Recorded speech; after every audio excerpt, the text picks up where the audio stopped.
నమస్తే, welcome to YoYo TV. Telugu రాష్ట్ర ప్రజలు కావచ్చు, అదేవిధంగా భారతదేశంలో ఉన్న అన్ని రాష్ట్రాలలో ఎంతో గొప్పగా ఘనంగా జరుపుకునే మహాగణపతి పండుగ అయితే వచ్చేస్తూ ఉంది. సో ఈ నెల 27వ తారీఖున మహాగణపతి మన ముందుకు నవరాత్రి పూజలు అందిస్తూ మన ముందుకు దర్శనం ఇవ్వబోతున్నారు. సో ఈ నేపథ్యంలోనే గణపతి పండుగ అనేసరికి ఒకటే మాట గుర్తొస్తుంది, అదే ఖైరతాబాద్ మహాగణపతి. సో ప్రస్తుతం మనం అదే మహాగణపతి దగ్గర అయితే ఉన్నాము. సో ఈసారి ఖైరతాబాద్ గణేష్ ఉత్సవ కమిటీ ఆధ్వర్యంలో 71వ సంవత్సరం పూర్తి చేసుకొని 69 అడుగుల మహాగణపతి అయితే మనకి ఈసారి దర్శనం ఇవ్వబోతా ఉన్నారు. సో ఈ సంవత్సరం ప్రత్యేకత ఏంటంటే శ్రీ విశ్వశాంతి మహాశక్తి గణపతిగా ఈ సంవత్సరం మనకి ప్రత్యక్షం ఇస్తూ ఉన్నారు. సో ఈసారి స్పెషల్ అట్రాక్షన్ ఏంటంటే చూసుకోవచ్చు, కుడివైపులో శ్రీ వాసవి కన్యక పరమేశ్వరి అమ్మవారి దర్శనం అయితే ఇవ్వబోతున్నారు. అదేవిధంగా పక్కన శ్రీ జగన్నాథ స్వామి దర్శనం కూడా ఇవ్వబోతా ఉన్నారు. అదేవిధంగా కుడివైపు ఎడం వైపు చూసుకుంటే శ్రీ లక్ష్మీ సమేత హయగ్రీవ స్వామి దర్శనం ఇవ్వబోతున్నారు. అదేవిధంగా శ్రీ గజ్జాలమ్మ దేవి అమ్మవారి దర్శనం అయితే మనకి ఈసారి ఖైరతాబాద్ బడా గణేష్ దగ్గర ప్రత్యేకతగా దర్శనం అయితే ఇవ్వబోతా ఉన్నారు. సో అదేవిధంగా చూసుకోవచ్చు, మనం బడా గణేష్ దగ్గర అయితే ఉన్నాం. సో ఖైరతాబాద్ మహాగణపతి అనగానే తెలుగు రాష్ట్ర ప్రజలు కావచ్చు ఎక్కడెక్కడి నుండో ఇక్కడికి వచ్చి చూసి దర్శనం అయితే తీసుకునే ప్రయత్నం అయితే చేస్తారు. అదేవిధంగా ఈసారి దాదాపుగా 69 అడుగులుగా ఈసారి మనకు దర్శనం ఇవ్వబోతాను. దాదాపుగా పనులు ఒక 80% పనులు అయితే పూర్తి అయిపోయినాయి అనుకోవచ్చు.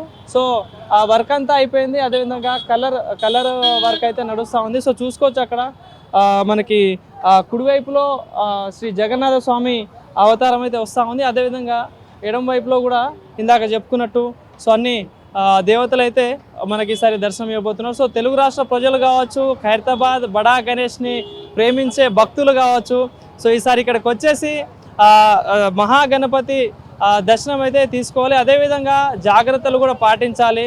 సో ఏదైతే ప్రభుత్వాలు హెచ్చరిస్తున్నట్టు ఎలాంటి సౌండ్ సిస్టమ్ పెట్టకుండా అన్ని జాగ్రత్తలు తీసుకొని కూడా ఈసారి నవరాత్రి ఉత్సవాలు కూడా ప్రశాంత వాతావరణంతో జరుపుకోవాలంటూ కూడా ప్రభుత్వాలు కూడా ఆదేశిస్తూ ఉన్నాయి. సో మరి ఖైరతాబాద్ గణపతి విషయానికి వస్తే దాదాపుగా ఈ 9 రోజులు ఏదైతే 9 రోజులు 11 రోజులు జరుపుకునే ఈ ఉత్సవంలో దాదాపుగా కొన్ని వేల సంఖ్యలో ఇక్కడికైతే భక్తులు వచ్చే ప్రయత్నం అయితే అణువే బ్రహ్మాండమంతా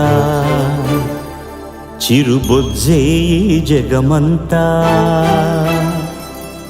అణువే బ్రహ్మాండమంత బొజ్జే జగమంత మా చిన్ని గణపతి దేవుళ్ళ దళపతి మా మట్టి గణపతి మహా గణపతి.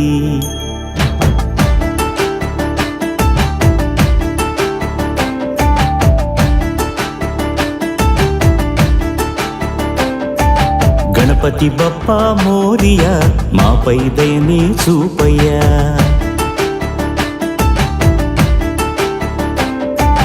గణపతి బప్పా మోరియా మాపై దయనే చూపయ్యా. తెలివి తెగువ నీ దయ చదువే చక్కగా చెప్పవయ్యా. మట్టి నుండి మట్టిలోకి పయనమే మనిషి జనన మరణ గమనమే. మట్టి నుండి మట్టిలోకి పయనమే మనిషి జనన మరణ గమనమే.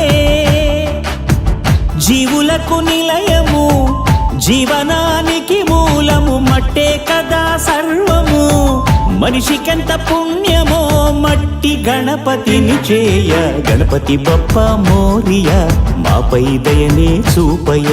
గణపతి బప్పా మోరియా మాపై దయనే చూపయ్య.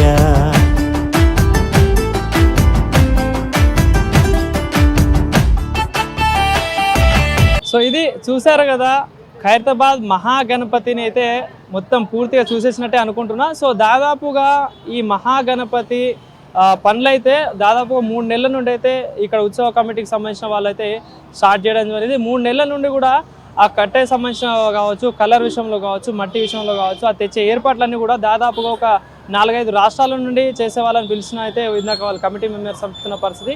సో ప్రతి సంవత్సరం లాగానే ఈ సంవత్సరం కూడా 70 సంవత్సరాలు పూర్తి చేసుకొని 71వ సంవత్సరంలో అడుగు పెడతా ఉన్నాం. అదేవిధంగా ఈసారి 69 అడుగుల మహాగణపతిని అయితే దర్శనం ఇస్తూ ఉన్నారు. అదేవిధంగా ప్రతి సంవత్సరం అంటే దాదాపుగా 3 సంవత్సరాల నుండి కూడా మట్టి గణపతిని అయితే ప్రతిష్టాపన చేస్తూ ఉన్నారు. అదేవిధంగా ఈ సంవత్సరం కూడా 4వ సంవత్సరం పూర్తి చేసుకొని ఈసారి కూడా మట్టి గణపతి మనకు ఖైరతాబాద్లో దర్శనం ఇస్తూ ఉన్నారు. సో తెలుగు రాష్ట్ర ప్రజలు కావచ్చు, ఎవరైతే వినాయక చవితి జరుపుకునే అందరూ కూడా ప్రాధాన్యత మొదటి ప్రాధాన్యత అయితే మట్టి గణపతికే ఇవ్వాలంటూ కూడా చెప్తున్న పరిస్థితి. అదేవిధంగా సో కాలుష్య వాతావరణం కావచ్చు, పర్యావరణం దృష్టిలో పెట్టుకొని కూడా ఏదైతే మట్టి గణపతికే ఎక్కువ ప్రియారిటీ ఇవ్వండి, ఏదైతే నవరాత్రులు కూడా జాగ్రత్తగా జరుపుకోండి అంటూ కూడా అటు ప్రభుత్వం నుండి కావచ్చు అందరూ సలహాలు ఇస్తూ ఉన్నారు. సో మరి ఎవరైతే వినాయక చవితి భక్తులు కావచ్చు, గణపతి భక్తులు కావచ్చు, ఈ నవరాత్రిని జాగ్రత్తగా కుటుంబ సభ్యులతో కూడా ఎలాంటి నష్టాలు జరగకుండా జాగ్రత్తగా జరుపుకోవాలంటూ కూడా చెప్తున్న పరిస్థితి. సో చూశారు కదా మహాగణపతి వీడియోనైతే మొత్తం. సో దాదాపుగా అయితే మీ అందరికీ నచ్చిందని అనుకుంటున్నా. సో నేను కూడా వెయిట్ చేస్తూ ఉన్నా, ఏవైతే తెలుగు రాష్ట్ర ప్రజలతో పాటు నేను వెయిట్ చేస్తూ ఉన్నా. సో ఆగస్టు 27వ తారీఖున మహాగణపతి మన అందరి ముందుకి దర్శనం ఇవ్వబోతున్నారు. సో మరి తెలుగు రాష్ట్ర ప్రజలందరికీ కూడా మా యోయో టీవీ తరఫున కూడా వినాయక చవితి శుభాకాంక్షలు తెలుపుతున్నాం.